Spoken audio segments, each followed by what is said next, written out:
Tech Talk with Matthew Dickerson. Matthew Dickerson. Tech Talk. Sit back and relax. It's time to talk technology. Greetings one and all, tall or short, portly or stick thin, black, white or brindle. Tech Talk is for everybody, and we are serving up the best of it today here at Tech Talk with Matthew Dickerson. And here, brandishing a tray load of tasty tidbits, is our tech guru himself. Welcome, Matthew Dickerson. Thank you very much, and I'm going to take credit, well, on behalf of both of us, taking credit for saving the bacon of a couple of people this week. I had two people contact me about almost scams.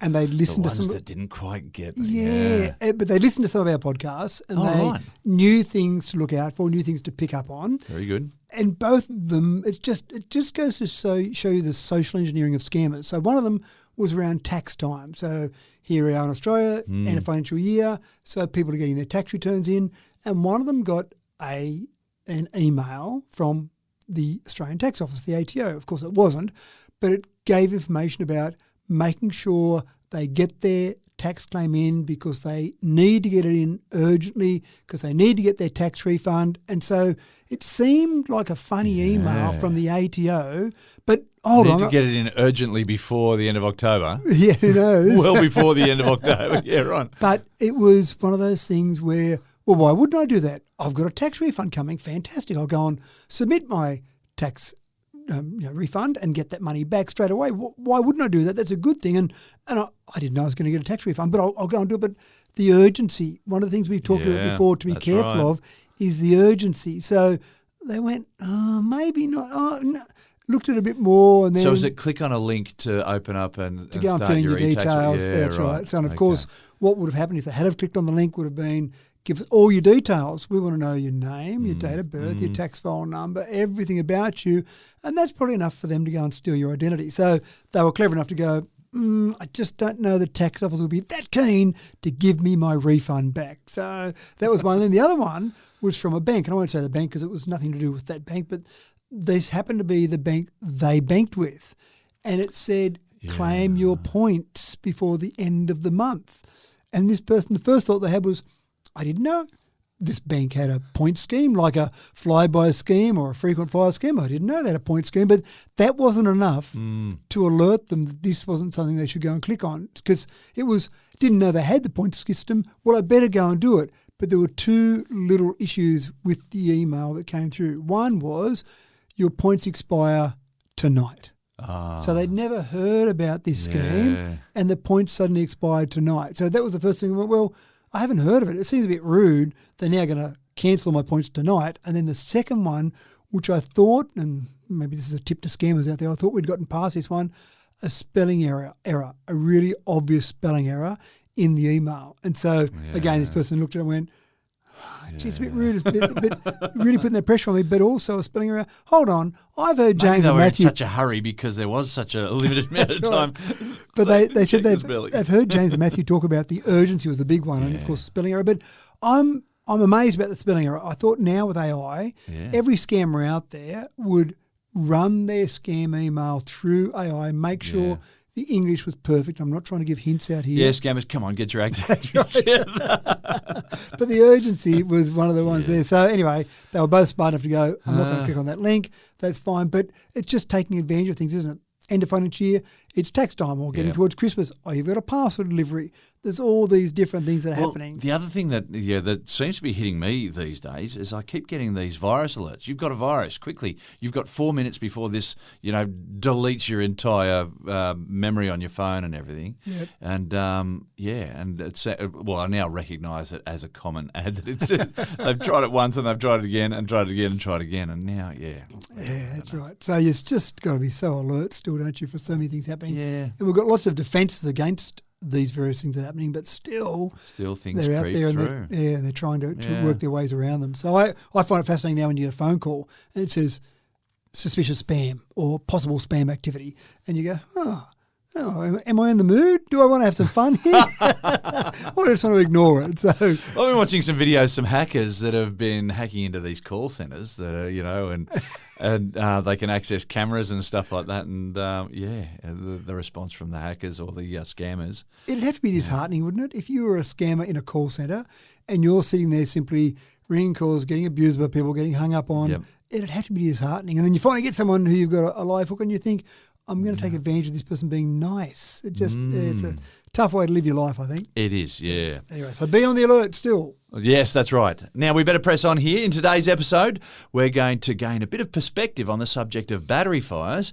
We'll check out a smartwatch that will help you get a good night's sleep. But today we are going to do a deep dive into robotics. We've got a whole host of stories about robotics, robots that swim, robots that play soccer, speed read books and deliver your Friday night takeaway dinner. But we start today with a robot that's running from the warehouse to the shop floor. Now, delivery guys the world over are on notice. 7-Eleven stores in China are now taking deliveries from robots.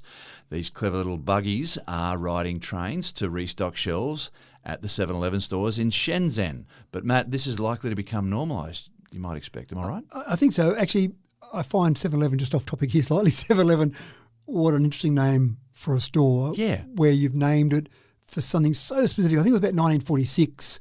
They named the 7-Eleven because store they opened 7-Eleven. at 7 and closed at 11 at Correct. night. Yeah? And that was longer operating hours than other grocery stores. This is in the US where 7-Eleven started. So they had longer operating hours. So what's the best way to advertise our longer operating hours? I know, 7-Eleven. Of course, now, 24 hours a day. So what do you call it, 12 to 12? But sometimes people name things so specifically. The one that I always think of is a company that's gone broke now. Maybe this is part of the reason why. Strathfield Car Radios. So that was a business that started in Strathfield in Sydney, and they sold What did they sell, car though? radios. That's right. So that was great in 1980 when they started. Yeah. And now imagine going and having a business that based itself around a car radio. Back then, cars either didn't come with a car radio or the stereo wasn't very good. So having a business so focused on car radios made sense. But it wasn't long after that. They were selling mobile phones. About 1987 phones came into Australia, so mobile phones in cars, and they're selling car security systems. They were doing home entertainment. An electronic store, yeah. It was, and they were still called Strathfield Car Radios. And now, I think they got to about 75 stores, which kind of made no sense. Where are you going? Oh, I'm going to go to Strathfield Car Radios. Where's that? Oh, it's in Brighton Le Sands. Hold on. Wouldn't that be in Strathfield? Well, there is one in Strathfield, but this one is in... Yeah, it just doesn't make sense. So sometimes people name things so specifically thinking, I know I'll have a business that shows people exactly where I am and what I do, but it can be a bit short-lived, I think. So anyway, off topic there. So in Shenzhen, which is a reasonable sized city, 18 million people or thereabouts, you've got robots that are now delivering the stock to 7-Eleven stores. And that's not that unusual. You are getting autonomous devices, robotics, making deliveries. But what I like about this one is they're saying, well, you know what? I don't need to use my own power to get there. Why don't I use public transport? So they're using the subway under Shenzhen to get their goods from A to B, from the warehouse to the 7-Eleven stores. So I thought about a few things. So they're about 91 centimetres tall. They've got a boxy sort of compartment, which makes sense because they're stocking up with goods. It's locked, obviously, from people being able to touch it. And they have got a little humanoid LED face to maybe people feel more comfortable. Make people a little bit more empathetic towards That's right. it. What's this box moving along beside me? Tell you what, if it's going to be riding on the trains, though, it needs a seat on it as well, doesn't it? Maybe just people sit on it, who knows. But I thought about a few things. So how does it pay for its ticket? And then I thought, well, 91 centimetres tall, it probably sneaks under the turnstiles. I'm sure they don't do that. But how does it actually get a ticket and pay for a ticket to get on there? You've obviously got access for wheels. This has got 4 wheels rather than stairs to get on the train. So that makes sense. Elevator or some sort of walkway to get to each of the particular platforms. But the other thing that's very clever about this is you've got 7-Eleven stores at subways or on subways. So to get to a 7-Eleven store that's in a subway, traditionally you would have ground transport and then some delivery driver would stop and then go down to the subway and then stock up the store. This is actually already on the subway. So it makes sense from that perspective as well, using the subway to get from A to B and also delivering to some of those stores that are actually located in the subway stations. It's amazing. Amazing. So I don't know how far it's going to go. They're trialling it at the moment. When I say a trial, they've got 41 of these autonomous robots out there. And I imagine, I haven't been in Shenzhen, but I've been on subways in China, and they are packed, depending what time of day you go. Yeah. So how does this little robot tell that carriage is too full? I better try another one. I'll wait for those. Now, they say it's programmed to allow human passengers to exit the trains first and get on the trains first. That would be the only device that does that, because every human out there is fighting to get on the train first. Is stepping over their own grandmother. And one time I was in China with the kids, and we got off a train and we're going along, and I said to the kids, I reckon right now we could lift our feet up, because it was that packed, and we're just moving along with the pack. You could almost lift your feet up and just still be carried along by the pack. So how does this device, now what they're doing at the moment to get around that is they're saying we're only going off peak. But I reckon peak time in Shenzhen would be from 7 a.m. to 11 p.m. So peak would be just about all day. So it must be doing it in the middle of the night, outside hours, because it would be near impossible for this thing to still wait and be polite while all these people are getting on the train. They go, oh, I missed that train, damn. And then the next train will be the same. It'll be packed again. So it'll be a fascinating process. But with this logic of using public transport to be able to deliver goods, you go from the warehouse to some other town or city an hour away, 2 hours away, 5 hours away. Yeah. So quite You're going to be loading these things on a plane, so you're going to be taking them a seat on planes. Now, this is part of Shenzhen's broader Embodied Intelligent Robot Action Plan. Now, I know they're not serious about that because they haven't got a good acronym. So it comes up with ERA, which just doesn't roll off the tongue quite well. Not working. But they're aiming for robot integration in Shenzhen by the year 2027, which isn't that far away. So this is all part of this process and I'm actually a bit fascinated by this because, again, when I've been to China, I remember going through a factory and I saw some people doing some very manual labour. They're doing what I would call cross-stitch. I'm sure there's a more professional name for it, but cross-stitch designs. And I actually said to the person that was taking me around for the tour, I said, I would have thought that there were some pretty good automated ways to deliver what that person was doing. And the person looked at me and said, but if we did that, what would our employee do then? So they're almost trying to protect their jobs by not using technology. Okay. And now here we are replacing delivery drivers with robotics, which seems to be the opposite of that logic of we need jobs for our Chinese people to do. But it is fascinating, a different way of delivering things. The robots themselves are being developed in a whole range of ways. We have got a few robot stories today, but a whole range of ways to interact in variable and changing environments. We've often talked about the fact that robots are great on a car assembly line where I've got to put a spot weld on that pit of the car every single time, and I'm going to do it perfectly. It's going to be accurate, but don't ask me to do something else. Because the environment is completely consistent. Yeah. It's totally uniform for 24/7. Yep. Nothing changes. That's right. Whereas this, wow, things are changing every minute there. Yeah, so it's got to be able to respond to changes and interact with humans. And no one's driving these. These are all autonomous. They have got people back at the central office that can take control of one if something happens with it. If someone does sit on it, maybe they have electric shock they put through it, maybe, I'm not sure. But yeah, there is control of it. But again, they're not designed to have pure control. They're loaded up and sent off to the stores and away they go. Maybe one day we'll see them with seats on them and you'll have people just riding on them, just we're scratching each other's back. You allow me to take your job, well, I'll at least give you a free ride down to the... That sounds good. Whatever.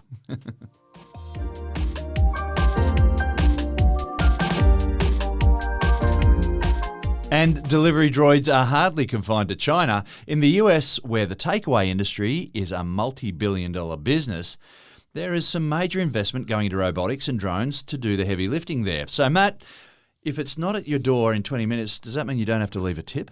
Well, you don't have to leave a tip for any of these, which is a huge benefit because you always feel guilty. I'm in Australia. I don't have that idea or that habit of leaving tips, and you go to America and there's just that expectation. Yeah, so this delivery guy's waiting at your door. I've got the pizza, thank you very much. That's right, have a nice day, and he's still standing there. And you close the door and there's a knock, knock, knock. That's right.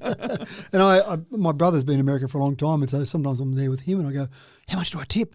And he's kind of, well, it's 10% or 15%. There's all these sort of rules and protocols. And I went, but it means you've got to have all this spare change as well. That's right. But also the thing that gets me is I'm okay-ish if I've received fantastic service. If I go, wow, that was good service. But when it's just they've done their job and they did it competently, and then they expect the tip. And as my brother explains, they don't get paid much. I said, well, is that my fault? Then tell the business to charge more for their product and then pay your employees properly. So anyway, it's an odd economy. It's a whole, that's right, it is a whole different ball Hello game. to our friends in the States. I hope you're all well. That's right. Now, over 4 billion food delivery orders were placed last year in the US, and I thought, surely that's wrong. I went and researched a bit further, but then I thought, hold on, there's 350 million people in America. So, again, that's every man, woman, child. Yeah. But if every person just did 12 orders for the year, there's 4 billion. So I reckon that'd be about right. I reckon it would be pretty easy to get 12 orders in food delivery from just the average American. So that's fascinating. But obviously what we're trying to do, we, the rural we, is get better at doing those deliveries, because that's where a huge expense for these businesses comes from, is getting that delivery, getting the last mile done. Exactly. And we're prepared to pay as lazy humans for someone to come and do that delivery for us. It seems incredible to me that we are so prepared to pay to save us just making a quick trip down to pick up the groceries or get our takeaway food, whatever it might be, but we are prepared to pay that.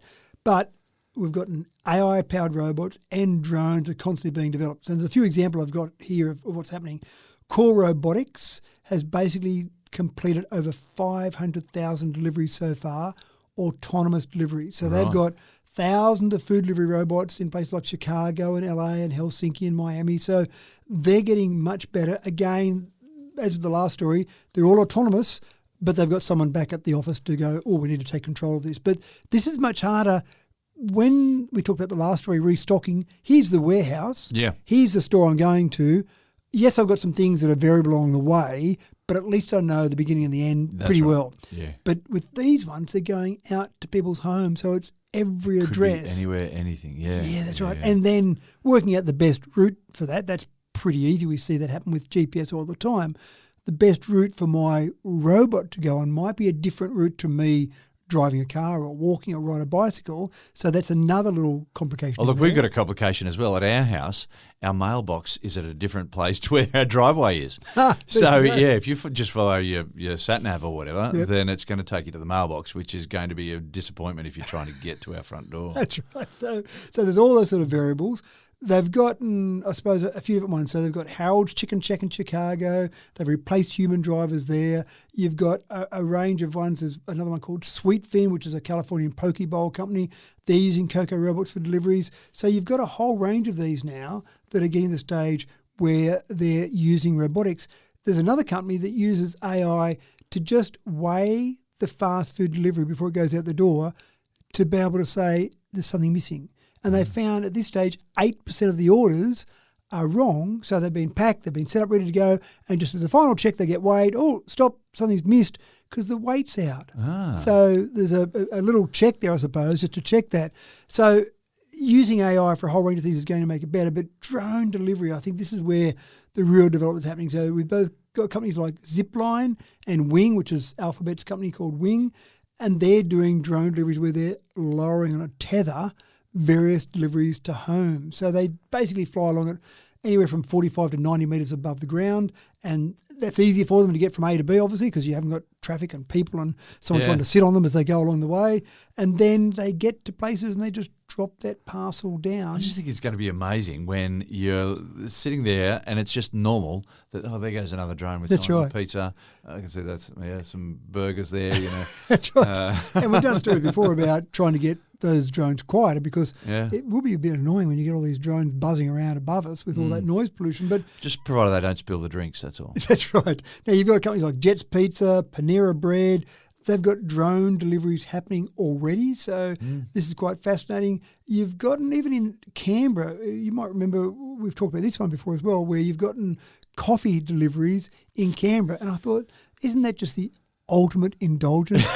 It is. I couldn't be bothered to, turn on the kettle for a start and just make your own coffee, or just duck down to the coffee shop. I'm going to get a drone to deliver my coffee to me, and at my front door there'll be a coffee sitting there ready to drink. Yeah. Yeah. So anyway, it's happening. So whole range of different ways. The cafe culture, people going out for a coffee as well.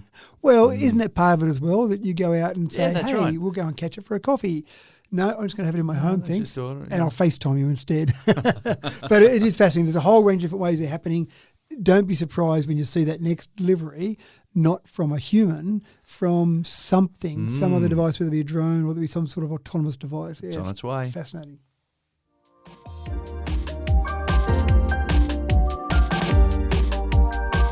Fancy yourself as a bit of a speed reader? Perhaps you might be likely to... Oh, I'm going to start that again. Perhaps you might like to take on the Treventus Scan Robot 2.0.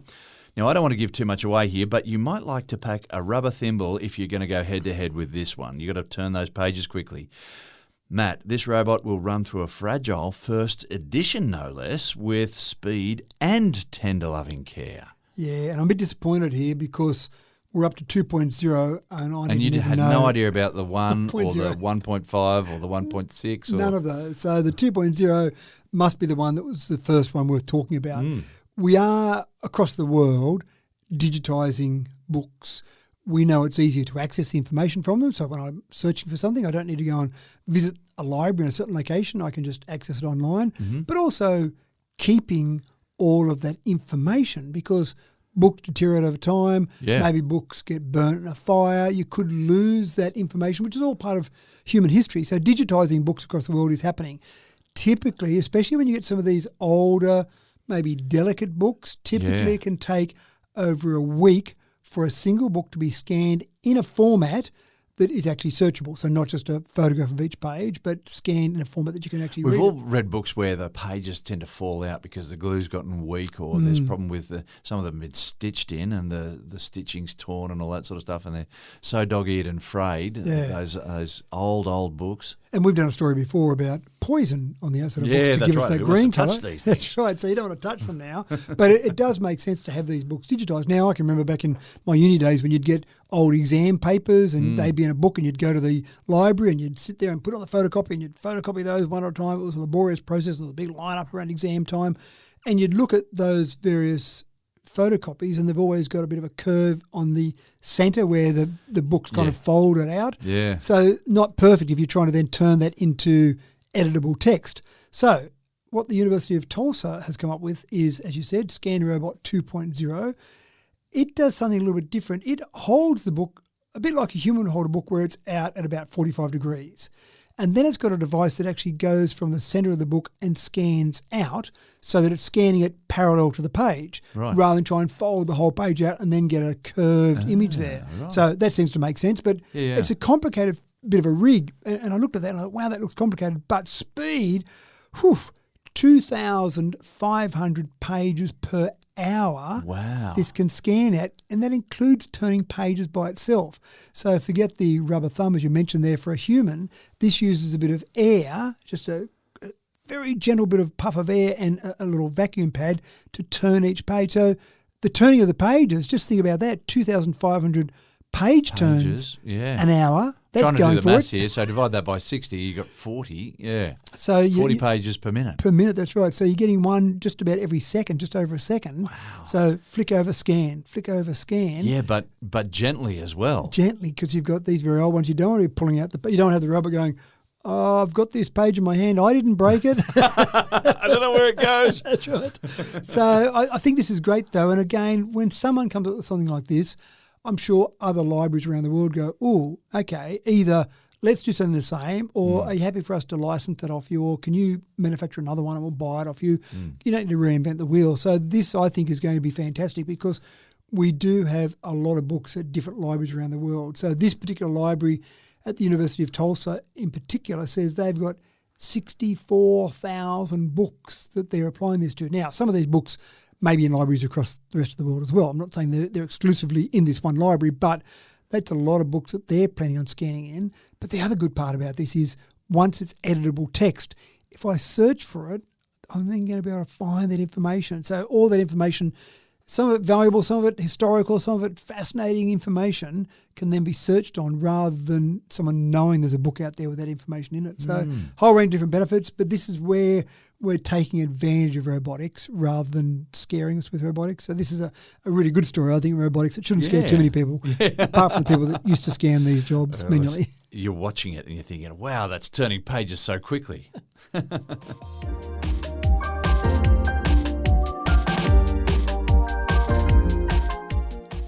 While these two podcast presenters continue to lament the current lack of robots that will collect dirty laundry from our floors and subsequently deal with it after that, at least now there are robots who can do as much for our waterways. Rand Marine is a Dutch company creating cool environmental crusading robots that can scour waterways for litter. And even more, Matt. Well, I'd call them Roomba for rivers. It's basically the same as a Roomba as a vacuum device around your home, and this doing this in rivers. Now, not big enough to go out in the ocean yet, right? But they're absolutely doing it in rivers. Now, they've got two devices. This is a company called Rand Marine, R-A-N Marine. It's a Dutch startup company. They've got MegaShark and WasteShark. So they're operating across the world at the moment. Now, WasteShark's a fairly small device. So if you've got a small river, a small waterway, something where it's a bit tight, then you drop WasteShark in. And WasteShark is a bit like a James Bond movie where you've got a ship that's got a big opening at the front and it swallows up other ships. I want it to look like a shark too. Well, I'm sure they could put a fin on the back just to give you that little bit of a scare. Some teeth and some eyes. That's right. They've probably gone a bit over the top. In fact, I think they've probably gone more for the plankton eating concept of a whale shark rather than a shark with a fin that goes and eats you. Okay, but if they're going to call it shark, I still want teeth. A fin at least. Yeah. Okay. So WasteShark goes around and autonomously will look for rubbish in a small waterway and then basically swallow that down. It'll get up to 160 kilograms of waste before it then has its little receptacle to be emptied out. It's still got to be a human involved there, so it comes across to the shore. Human takes out that bit, like emptying the waste out of a Roomba, for example, put it back in, send it back out on the waterway. But now I'm thinking, like a lot of the waste will collect on the banks, in amongst reeds, in amongst sticks and snags and whatnot. So I'm wondering, this can navigate its way through that, perhaps? I don't think it's good enough to get that close to the edge. It's fairly I'm wondering low how much depth.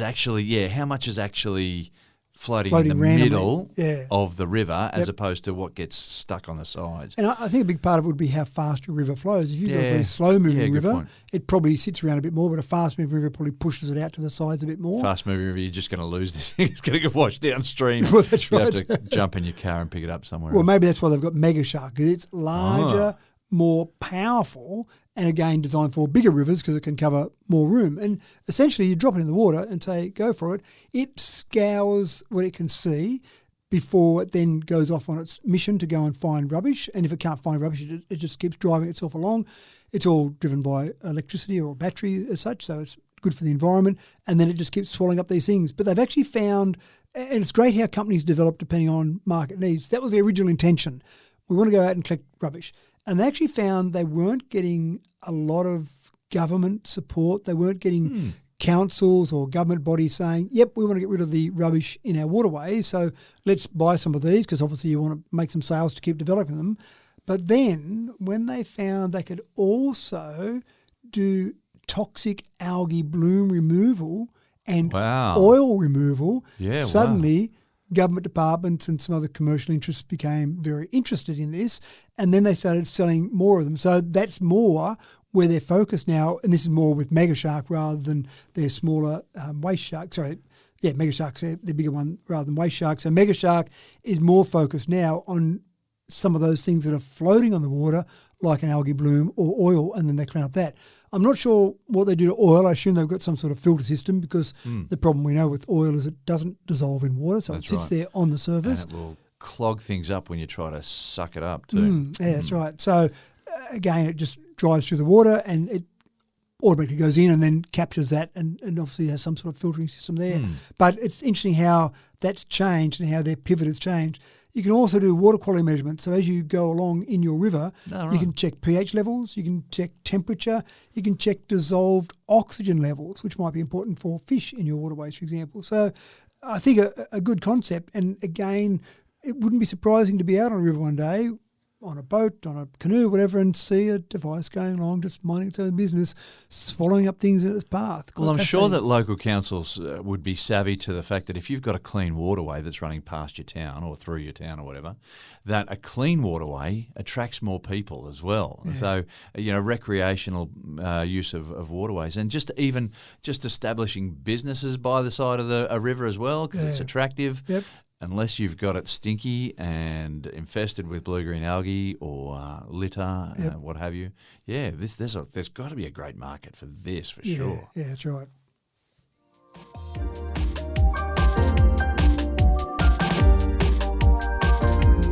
Now, if you haven't done so yet, jump onto Google and search Robo Cup. Now, that's a soccer tournament. Check out the latest videos of where we are up to with robots that can play soccer. The competition is 23 years old now, and while the gameplay is still quite clunky and comically slow, the ambition is for the next 25 years that these droids will be competitive with humans at a World Cup level. Matt, these machines may be clever, but can they be taught the offside rule? No one can be taught the offside rule. So I think the organisers of Robo Cup have a BHAG. I often talk about this sort of goal that you might have a big, hairy, audacious goal. They want to be able to beat whoever the FIFA World Cup champion human team is in 2050. They want to be able to beat them with their team of robots. Now, you think 25 years, that's a long way away, and maybe that is, they've deliberately gone for a long way away because it is a long way away before they get to that. Yeah, that's right. And then they can just adjust it as time, as it gets closer to 2050. Yeah. They can always So in 5 years' time, we can run a story. In 25 years, we'll have it. That's right. And maybe that's it, just always it'll be 25 years' time. But they're going quite well at the moment, and it's getting big. The first one actually started in 1997, and then there was a bit of a change there in 2002, which you mentioned 23 years ago. But they're at the stage now, 250 teams competed in the competition this year. Wow. 37 different countries. So it's big. It's absolutely... Look, I jumped online and I looked on YouTube and I looked at the 2002 Robo Cup. Yep. And they were just like boxes on wheels and they had a little lever that kicked the ball, that flicked out. But now we're looking at humanoid robots that are running around. They've got two competitions, and I like the fact that they do it this way. So they've got two different competitions. They've got one, SPL is one competition. So they basically issue standard robots. Here is a standard physical robot. That's our control. All the robots are physically identical.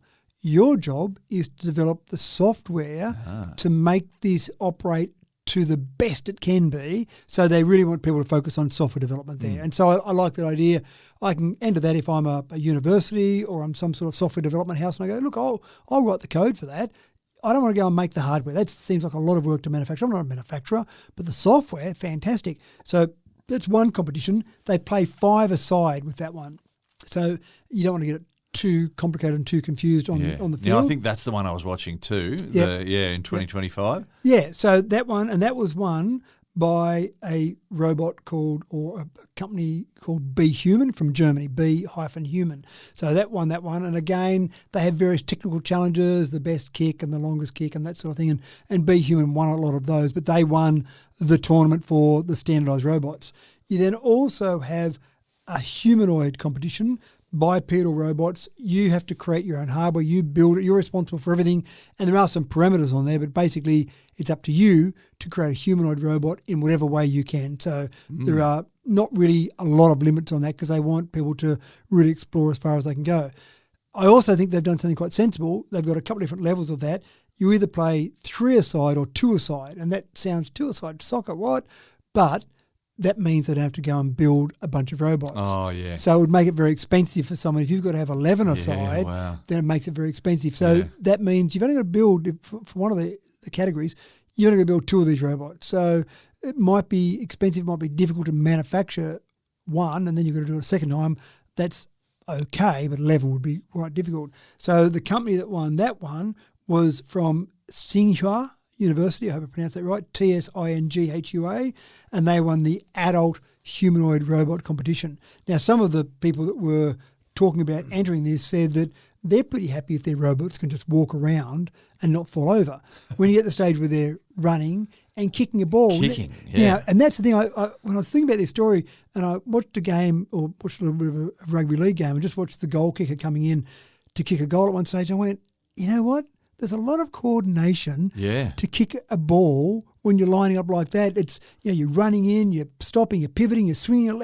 Wow, that's complicated. We take a lot for granted. We do. We're pretty clever. You just need to watch a toddler play soccer to realise, you've got to learn some stuff here. Well, the other thing you can do is I played one season of AFL and I'm a right-footed kicker and they said, to play AFL properly, you've got to be able to kick both feet. Well, I can't kick with my left foot. I couldn't kick with my left foot all that season. But that's the thing. If you want to see how hard it is, try kicking with your left foot. Now, obviously, the professionals do it very well. But if you haven't kicked with your left foot, you try and kick with your left foot, and it's very interesting. You have to really stop and think about all your actions. I can kick both feet, I'm going to say. Yeah, not good. professional at all, but I did teach myself. Yep. But you have to stop and think about everything and then just work it until it becomes natural. Yeah. It's really tough. And to teach a machine to do that, I think it'd be tough too. That's right. So that's what I'm thinking. Like, we're pretty clever. Naturally, we just work out how to do all that. But you've got to stand. Look, it's enough to get it to walk or to run, but to do something one-footed that then encounters some resistance when it goes to kick a ball and not fall over. Yep. Yep. Fascinating. So, well done, guys. Two-a-side soccer, they had 150,000 spectators for this. Wow. It ran in Brazil from the 17th to the 21st of July, so only a fairly short tournament, but 150,000 spectators. That's pretty reasonable in terms of watching some robot competition. It's a moneymaker. But we are getting to the stage where we're getting better with robotics. And you think, well, what's the point? Who cares if they can beat a team of humans or not? And who cares about 2050? But it's all about this development of robots, whether it be the software side, whether it be the hardware side. We want to be able to use robots in emergency responses or use robots around our homes, picking up our clothes, all these things. And hopefully they won't take over the world and destroy us all. And hopefully they won't kick us up the bottom if we're not doing the right thing. But it is fascinating. Have a look at the video. It's actually worthwhile having a look at. And there's no offsides, apparently. Well, with two-a-side, it's a bit harder, isn't it?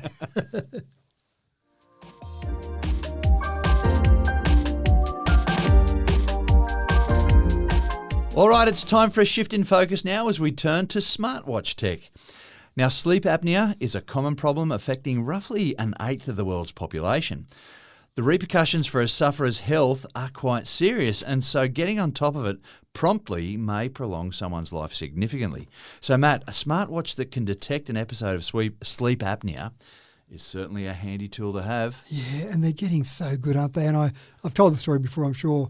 I remember when I used to have a watch that was connected to my chest strap and a watch, the same watch that connected to a shoulder strap. So the chest strap for my heart rate, a shoulder strap for my GPS, and basically all my watch could do was tell me my heart rate and my location, how fast I was running, and that was it. And I've talked to people in the time, it'd be good when we get a certain feature on a watch. You'll never be able to do that. Well, of course, now we've got watches that track our steps without us even thinking about it. Heart rhythm via ECGs, obviously heart rate. We've got blood oxygen, wrist temperature, VO2 max, irregular heart rhythms, detect falls. We can do payments on them. Music, if you went for a run in the old days, you'd still have your Walkman strapped on with your headphones. You had all these devices hanging off you. It looked like I was going on a covert operation sometimes. So you'd have all these things hanging off you, and you can do all of that and still even share your location in an emergency. So we've come a long way, but this latest one is actually not any new advances on the watch itself. It's just the software. So if you've got an Apple Watch that's got WatchOS 11 and iOS 18 on your phone, so that's basically if you've got a Series 9, Series 10 or an Ultra 2 model watch, then you can basically have it set up, and I've already turned mine on, but it needs about 30 days of data to see whether you've got any issues or not. Okay. You can turn it on and it can detect breathing disturbances during sleep. And all it uses is the accelerometer in your watch. So it detects enough from that when, if you've got sleep apnea, apparently there's a bit of a jerky movement in your body. Okay. And that's enough for it to say, there's an issue there. So, and I actually wondered about it. The first time I slept with it after I turned it on, I went, so do I need to sleep on my back with my wrist on my chest to see if that's how it works? But apparently you just sleep how you would normally sleep. And just that movement in your body, your watch will pick up that you've had a jerky movement. Wow. And then it'll give you some sort of indication that you've got sleep apnea. Now, again, it uses 30 days of data. So it obviously looks at that and says, sometimes this person moves around a little bit in their sleep, so I'll ignore that. There was a different movement there. That's what I've got to take notice of. Sleep patterns. But looking at those sleep patterns. So it's just, I find it fascinating. And sleep apnea, I didn't know how bad a problem it was. But there's quite a list of nasty things that happen as a result of prolonged sleep apnea. That's exactly right. And you think you just be tired. Well, I won't say just be tired. It's a bit annoying if you're tired. But if you've got sleep apnea and you don't treat it, which it is a treatable disease, and let's face it, if we've got a treatable disease and we know we've got it, let's treat it and our life is better. But if you don't treat it, it can lead to heart disease, stroke, high blood pressure, type 2 diabetes. And when I said before you're just tired, well, there are incidents where people have been tracked having sleep apnea and they do fall asleep at the wheel of their car, for example, or they're in an industrial situation and they fall asleep because they're so tired because they didn't sleep well the night before. And we've got at least 1 million Aussies that suffer from sleep apnea, and most of those are undiagnosed. So I think it's a fantastic thing to get this data, and this is where I suppose you use the power of AI. They had 4,000 nights of training on 2,000 separate individuals that had sleep apnea to get to the stage where they knew what they were looking for in the accelerometer. So looking at the patterns that were occurring with those actual changes that were happening when people were sleeping. So there's a lot of data that's fed into this, and it's fascinating, isn't it? Just what's the next thing I do? If I'm Apple or I'm Samsung, in my watches, what's the next thing I could possibly do? And someone will say something crazy like sleep apnea, and everyone will laugh at them and go, well, that's stupid. How would you do that? And then they go, well, maybe we could do this. And then they work away at a while. Next thing you know, we've got a new feature on one of our watches. Well, and the other thing I wonder about is, combining data. So it'll measure your sleep, but then it'll also be recording heart rate through the day as well, and it'll be measuring other factors of your body, how many steps you're taking in the day. And with AI, we might be able to marry some of these points of data together to see if not only there's a correlation, because we know correlation isn't always causation, but that may be something that leads to something else that is left field that we didn't really think about. So do you think the ultimate answer will be the advice that you'll get is to exercise and eat better? The things that our doctors have been telling us for a long time. Trying to avoid all that. We're going to get more and more information to tell us the same thing that we know, that we should just be exercising and eating better. Yeah.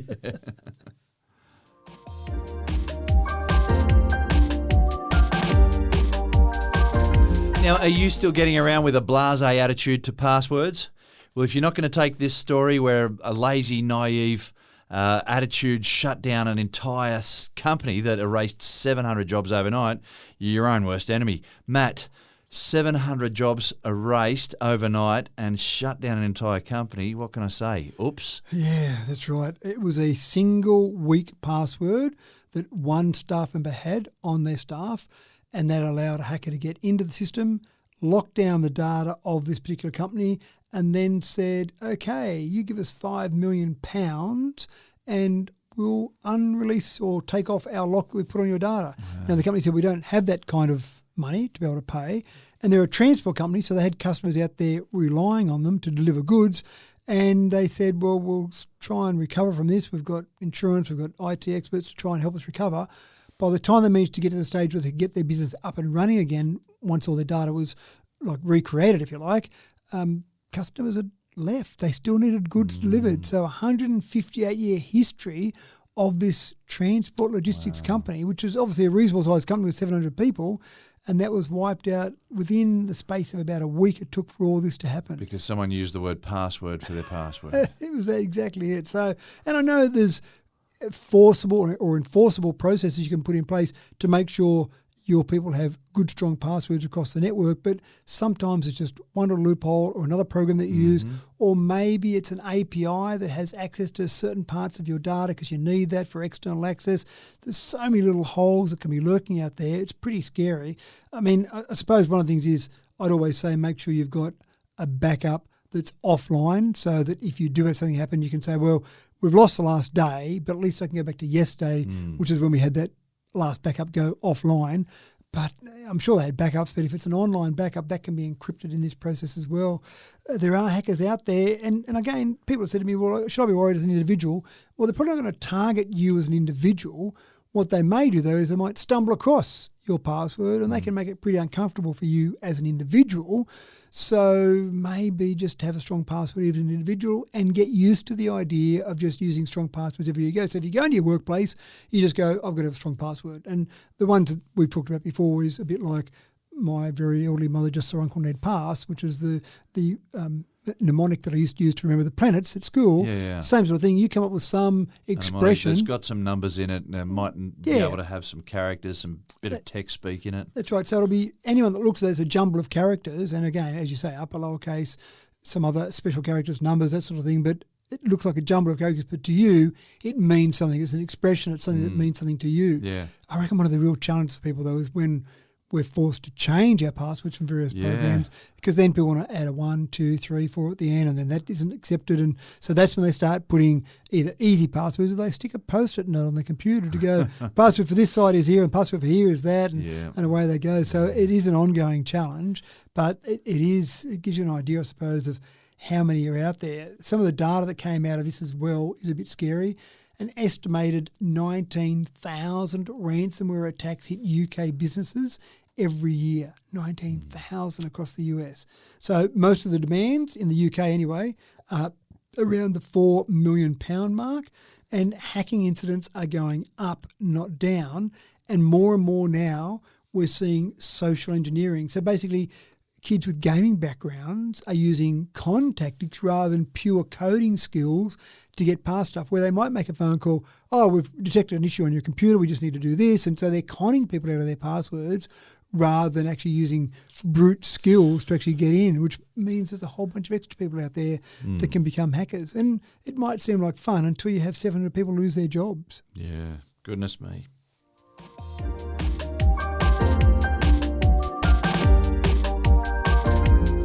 In a modern world where convenience is increasingly powered by a battery, paranoia is swelling in the broader community over the threat of spontaneous fires. Now, lithium battery fires are quite terrifying. They're intense and hard to put out. So is this fear warranted, Matt? Well, that's a good question. Is it warranted? Yes, if you do get a battery fire, it burns hot and it burns for all the fuel that it has there. Putting it out is quite difficult. So to give you an idea, and I think most emergency responders now just let a car fire burn out if it's a battery fire. But if you were to try and put it out, one car fire, the battery in one car or EV, can require about 113,000 litres of water, and I'm sure they'll be using some of the retardants in there as well, but 113,000 litres of water to extinguish.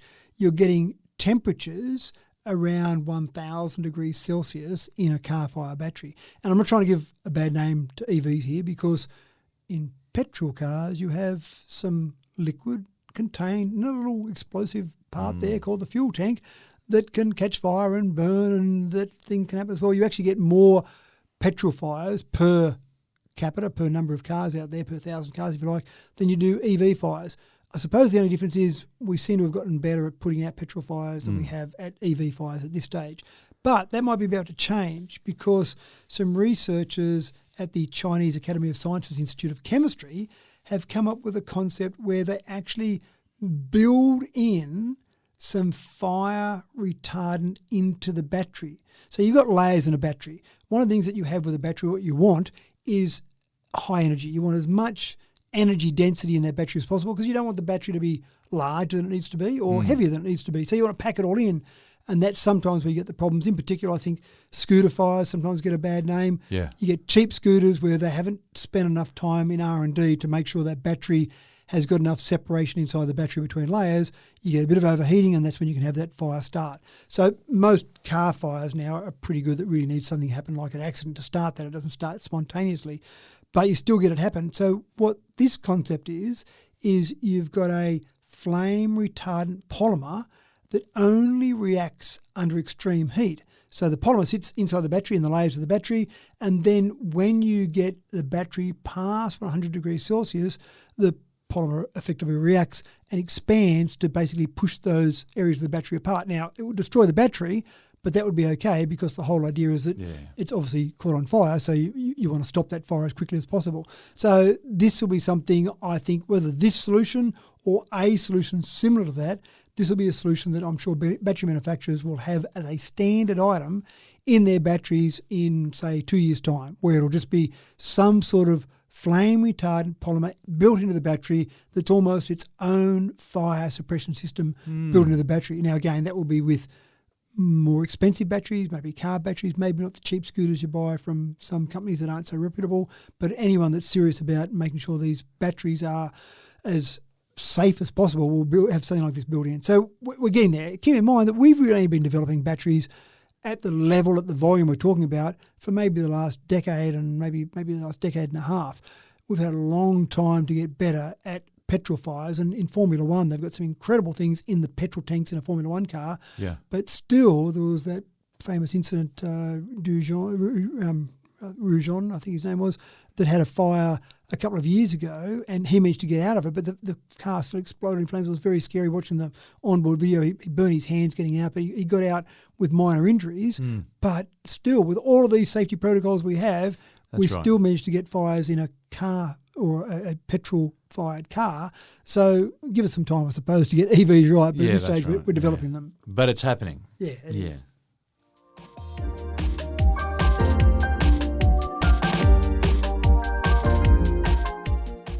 Since its explosion into popular use 2.5 years ago, AI at least has become a solution to many a problem, reducing costs, time and effort. And in the TV game, production costs can blow out on the strength of a single creative idea. So, if you can get AI to do your visual effects, for example, then I guess you can pump out episodes faster with visual hooks to glue an audience to the screen for longer.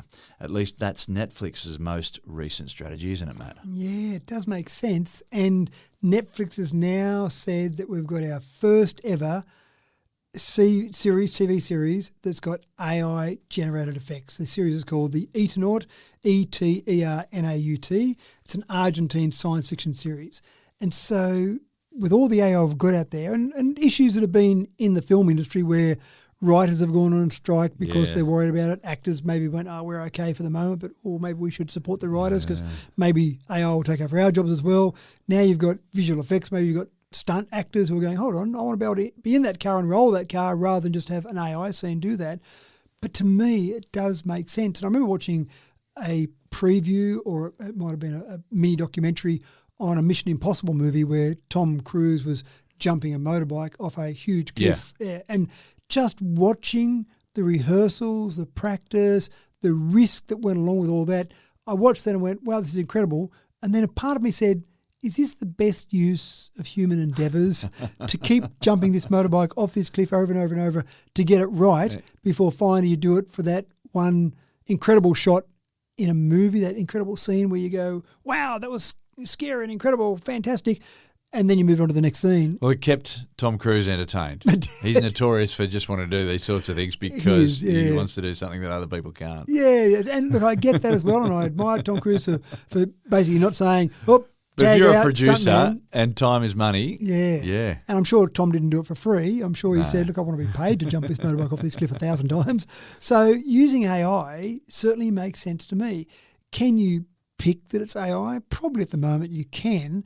Give it time, it'll be much harder to pick that this is AI because we know it's getting better all the time. And as long as it still tells a story, as long as it still keeps the storyline going, it's a valid scene in a show, a movie, whatever, then look, I'm okay with it. And sorry to all those people that might lose their jobs because of it, but there'll be different jobs. There'll be jobs for people to create the AI scenes rather than people who are actually out there rolling a car and making sure they're all safe and ready to go with that whole process. So it's fascinating. I'm not sure how happy all the actors are out there with the scenes that they might be missing out on with AI. Is this the thin edge of the wedge? Is this scenes that they need stunt people for, scenes they need people to be able to produce this for? And then next thing you watch the credits roll on a movie now and you can see the animators, the people who have been involved with creating the animation, and it's just, that's a long list of people. There's a lot of people who've got their name stuck up there. And AI, well, there's a risk that AI is just going to steal all of those positions. I think of the Harry Potter movies, and I remember being in England going through the, I suppose you call it a museum now, where they had a lot of the Harry Potter memorabilia, and then this incredible scene of the entire area of Hogwarts and all the rest of it in miniature for a lot of the filming they did of some of the various scenes. And incredible amount of skill, incredible amount of work that's gone into that, just building that set in a miniature form for a start. And then you start thinking, wow, do I really need that in the future? Do I just have AI create that scene, and every scene I just either put a real actor in front and have a green screen behind and put AI in the background, or just use AI for the whole lot? So Netflix has taken the first step. They've announced it. They actually, interestingly enough, when they announced it, the co-CEO, which I think is a strange concept, co-CEO, but that's a separate discussion, co-CEO Ted Sarandos announced the AI use during a financial results briefing. So I think that was significant because basically they were saying we can produce this scene faster and cheaper than using traditional effects methods. So that seems like a good thing to say at a financial results meeting. Yeah, it does. Yeah, rather than at a how are our actors going meeting or some actors guild meeting they might go along to. So I think that's where it's headed. You can't say no, you can't put your hand up and stop the ocean coming in. I think at some stage you've got to say... Can of worms is open, isn't it? It has been. That's exactly it. And it's happening. We're still live and real for the moment, James. For the moment. Well, that's all there is today, folks. You've fulfilled your end of the bargain, and we can all tick the box on a job well done. So thanks for another cracking tech talk, Matt. I don't want off to sleep because I need to get my 30 days in to make sure I just work out whether I've got sleep apnea or not. You can't fast track that? I don't you think can't so. just sleep through the whole lot? Well, maybe I could just have 3 or 4 sleeps a day. Maybe I could try and do that and see if I could then circumvent that down to maybe 10 days. Sounds enticing. All right, thank you all for tuning in once again for another freshly unboxed episode of Tech Talk with Matthew Dickerson. It's your recipe for the best preparation for a bright future. Now, I'm your host, James Eddy, wishing you a wonderful week ahead. It's always delightful to bring you this peek into the future, and I hope you'll join us again in another week's time. Until then, take care, and we'll see you when we see you.